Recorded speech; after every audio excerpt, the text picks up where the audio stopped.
caras querem criticar a Sola Escritura, mas os caras nem entendem o que é Sola Escritura. É impressionante. Toda pessoa que vai perguntar que tá criticando a Sola Escritura, ela entende errado. E aí, eu trouxe uma amiguinha aqui muito inteligente, porque é vergonhoso pra vocês não saberem, porque ela sabe.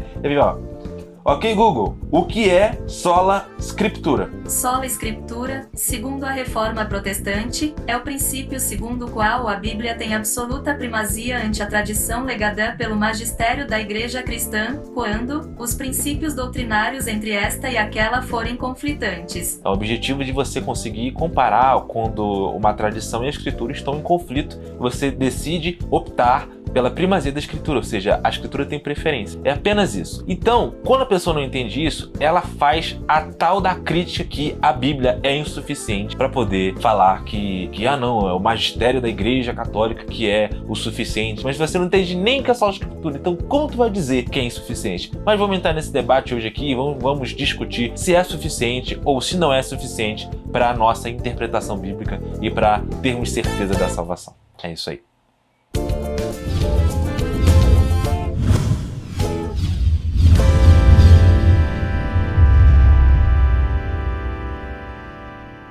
Saudações internet, você está assistindo mais um vídeo do Razão na Garagem e hoje nós vamos falar sobre se o Sola Escritura, a doutrina da Reforma Protestante, é insuficiente epistemologicamente, esse palavrão gigante, para que as pessoas consigam compreender as verdades infalivelmente. Essa é a pergunta e a crítica que o Sola Escritura recebe. Mas antes de a gente começar a falar sobre esse assunto, primeiramente quero te pedir para você dar uma olhada no canal do Gustavo Cabral, que está gravando esse vídeo aqui, essa qualidade maravilhosa, essas coisas sinistras que vocês têm, vocês não viram bastidores aqui. Ele fala sobre fotografia, sobre edição de vídeo, sobre todo esse universo e de forma descomplicada. Você pode simplesmente ir lá e eu tenho certeza que você vai gostar. Se você gosta de fotografia, quer aprender a como começar nessa área, quais são os passos, quais são as dicas, ele vai te ensinar tudo que ele sabe e você com certeza irá se beneficiar disso. E se você for daqui de Teresópolis, daqui do Rio de Janeiro, aqui da região serrana, e quiser entrar em contato com ele para poder fazer algum trabalho, algum, sei lá, ensaio fotográfico ou algum vídeo, alguma coisa assim, ele está disponível aí recebendo propostas aí, no caso, todas as informações estão na descrição, só você ir lá e conferir. Valeu, vamos pro vídeo. Bora, culpado! Ajuda o maluco que tá doente! Primeiramente, eu defini algumas premissas aqui, bem definidinhas, bem bonitinhas. A gente vai lê-las aqui e a gente vai conseguir ir organizando a nossa argumentação durante o vídeo. Aí o cachorro quer sair. Né, Lupe? Tá querendo aparecer no vídeo. Da outra vez ele apareceu no vídeo. Vamos lá, premissa 1. A Bíblia é infalível, pois é a palavra de Deus. Beleza, isso aí, ponto passivo, todo mundo concorda. Ponto 2. Nós somos falíveis porque somos pecadores. Certo? Todo mundo concorda nisso. Beleza. 3. Quando nós interpretamos a Bíblia, nós podemos errar, porque somos falíveis, apesar da Bíblia ser infalível. Beleza? Isso aí nós também podemos concordar. Logo, não podemos confiar em nossa interpretação pessoal. E, portanto, o Sola Escritura está refutado, porque não admite o intérprete infalível, que seria o magistério de Roma. Então esse é basicamente a conclusão, uma conclusão que não necessariamente se segue, mas é a conclusão. Então vamos lá para entender algumas coisas. Nós vamos pular todo o assunto sobre as diferenças de tradições dos protestantes. Seria interessante no podcast, acredito que poderíamos falar sobre esse assunto, trazer uns convidados legais, a gente fala sobre as divisões do protestantismo, essas coisas assim. Vamos pular esse assunto, mas basicamente o que está dizendo é que não tem sido suficiente para o movimento evangélico ir apenas à Bíblia, porque existem muitas diferenças, né? Tem os batistas, tem os presbiterianos, enfim. Vamos pular essa questão e deixar para um podcast sobre esse assunto. Mas vamos entrar aqui na questão epistemológica, então. Primeiramente, a gente precisa entender o que é epistemologia. Epistemologia seria o estudo do conhecimento. É como nós conhecemos o que nós conhecemos. É o estudo de como o ser humano consegue ter a capacidade de adquirir conhecimento. Então, quando a gente tem um problema epistemológico, você encare que é um problema de conhecimento. Quando você tem um problema ontológico, é um problema de essência. Eu não sei o que está acontecendo na minha casa agora, porque eu não estou na minha casa. Então, eu estou epistemologicamente ignorante a respeito do que está acontecendo na minha casa. Esse seria um exemplo, tá bom? Só para vocês entenderem o que é epistemologia. Então, qual é a conclusão e por que essa conclusão do argumento que a gente colocou das premissas é falaciosa? A conclusão de que nós precisamos de um magistério infalível. Primeiro, a gente precisaria definir que existe um magistério e depois a gente precisaria definir qual dos candidatos que dizem que é o magistério infalível é o magistério infalível. Entretanto, para a gente pensar e decidir que existe um magistério e pensar e decidir qual daqueles que é o verdadeiro, a gente precisa do nosso julgamento falível para a gente saber disso. É verdade.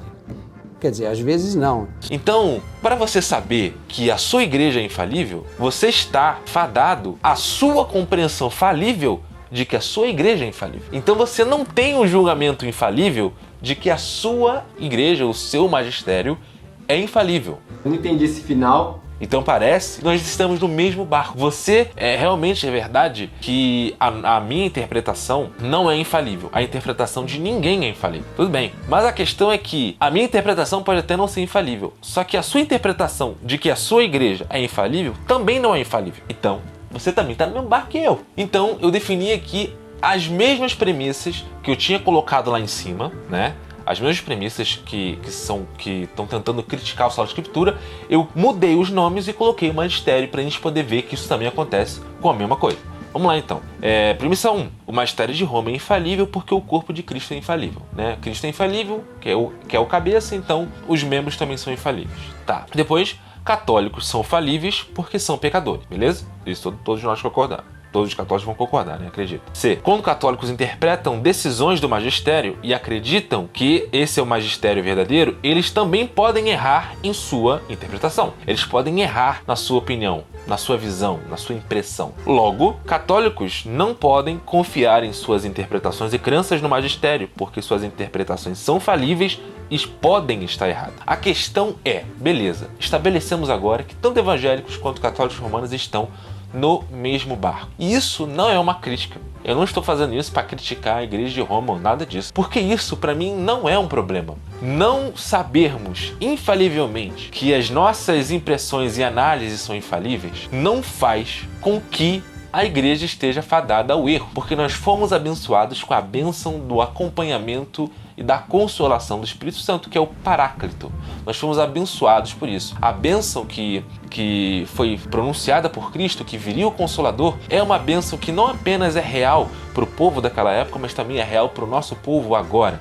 O Espírito Santo nos assiste durante a história da igreja. E nos assiste como? Através do consenso da igreja, do trabalho da igreja, da argumentação da igreja, dos debates da igreja. Então, a partir desses meios falíveis, o Espírito Santo mostra a sua infalibilidade, mostra a sua providência e mostra que ele nunca vai nos abandonar, que ele nunca vai nos deixar. Então, dizer que você crê na Bíblia porque a sua igreja disse para você crer na Bíblia, chama uma outra pergunta. Como você sabe que a sua igreja é infalível? Entende? Essa é a questão. Porque é uma crítica que ela pode ser voltada contra você. Então, se ela pode ser voltada contra você, tem alguma coisa errada. O errado é você partir do pressuposto que nós precisamos necessariamente ter uma certeza infalível, quando, na verdade, nenhum de nós temos. Assim como evangélicos precisam depositar a sua esperança e a sua fé no trabalho que a igreja construiu até hoje, católicos romanos precisam depositar sua confiança e sua fé no que o magistério vai dizer e vai ensinar. Então veja que ambos os lados estão depositando sua fé para além das suas próprias confianças. Então é isso que eu estou estabelecendo aqui. Isso não é um problema. Não é um problema de nós não termos certezas infalíveis, porque Deus quis que essas coisas acontecessem dessa forma. Ele vai nos guiando infalivelmente, ele nos guia infalivelmente, mas a nossa compreensão de muitas coisas é falível. Quantas vezes a gente interpreta coisas que Deus faz de forma errada? Isso acontece, pode acontecer e vai continuar acontecendo. A questão é que a igreja não morre porque Deus infalivelmente nos faz acertar. Então você nunca vai acertar sozinho. Quando você lê a Bíblia, você nunca vai acertar sozinho. Você não vai ler ali e vai achar que conseguiu a interpretação do século. Você tem que olhar para trás e ver o que outras pessoas falavam sobre aqueles sons. Não vai vir uma pessoa ou um cara infalível que sabe a interpretação e que não vai errar. De qualquer forma, você vai ter que confiar em alguém. E essa é a obra cristã, é confiar em outra pessoa. Então a gente acaba tendo que confiar muito... a gente tem que confiar no próprio Deus, que não nos revela tudo acerca de si mesmo. Ser infalível ou não ser infalível, ter a nossa confiança infalível, a gente tem que ter nossa confiança infalível que o Espírito Santo não nos abandona, que nos guia, que nos leva até o fim. Não que nós temos a interpretação infalível, porque nenhum de nós temos. Não.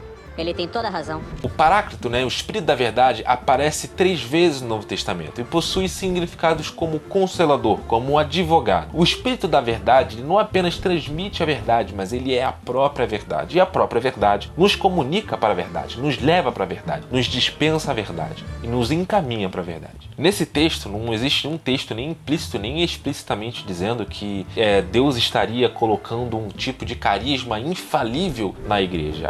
A infalibilidade da igreja vem no sentido de que o próprio Deus é infalível e nos encaminhando para a vida eterna, nos encaminha para fora do erro. Tanto que durante toda a história da igreja, durante a história de Israel, o povo, a igreja, enfim, precisou de diversas reformas que o próprio Deus foi colocando e foi fazendo para que o povo tivesse a chance de melhorar e a chance de voltar para o seu caminho. É por esse motivo que a igreja tem sua infalibilidade. A igreja também tem sua infalibilidade nos próprios sacramentos, na ceia do Senhor, no batismo, que são realidades, são coisas reais, coisas que acontecem, coisas que não dependem da minha fé nem da sua fé, coisas que vêm por Deus, que vêm de Deus, certezas que nós podemos nos agarrar. Então, ao invés de nos ficarmos agarrando em interpretações falíveis ou infalíveis, por que a gente não para pensar que existiu realmente um povo, uma galera aí de 2000 anos escrevendo teologia, falando sobre um monte desses assuntos aí, tem caras discutindo sobre qualquer absoluto assunto, e a gente tentar se basear neles e colocar nossa fé não em uma pessoa infalível, mas nas infalíveis graças de Deus, que é não apenas a sua providência, a sua vontade de nos encaminhar para a verdade, mas também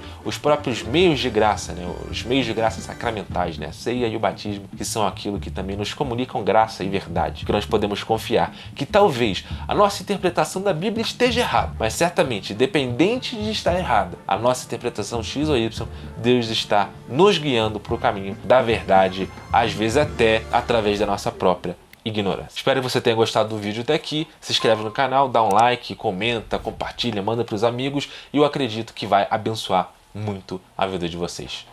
Valeu!